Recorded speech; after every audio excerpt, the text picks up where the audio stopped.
Welcome to TechLipper channel. In today's video, I'll show you how to fix no headphone or speaker plugged in error on your Windows 10 laptop or desktop computer. Now, at first, what you have to do is just go to your search, then just run cmd as an administrator. Click on yes if it asks for permissions. And after that, you'll find these two commands. Just copy the first one and paste it.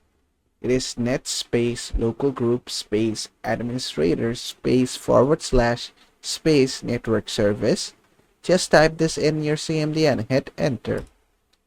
And after that, you can see the command completed successfully. After that, just go ahead and copy the second command. It is the same thing, which is net space local group space administrator space / add space. The last part is different. It says local service now. And then you'll see the command completed successfully.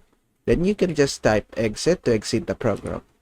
After that, just close all this and just go ahead and restart your computer, and hopefully your problem should be fixed. And if it's not fixed, what you have to do is just go to your start on the left hand and then right click on it, and then just click on device manager. Then just expand device manager. From here, you need to go inside sound, video, and game controllers. From here, you need to update all the drivers. So just right click on them and click on update driver.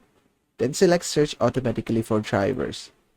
As you can see, I have the best driver installed. Just do it for all of them till you update all of your drivers. And after you have done that, just go ahead and restart your PC and your problem should be fixed. And basically that is how to fix no headphones or speakers connected problem on your Windows 10 laptop or desktop computer. I hope this video was helpful. If it was, please give it a thumbs up and don't forget to subscribe.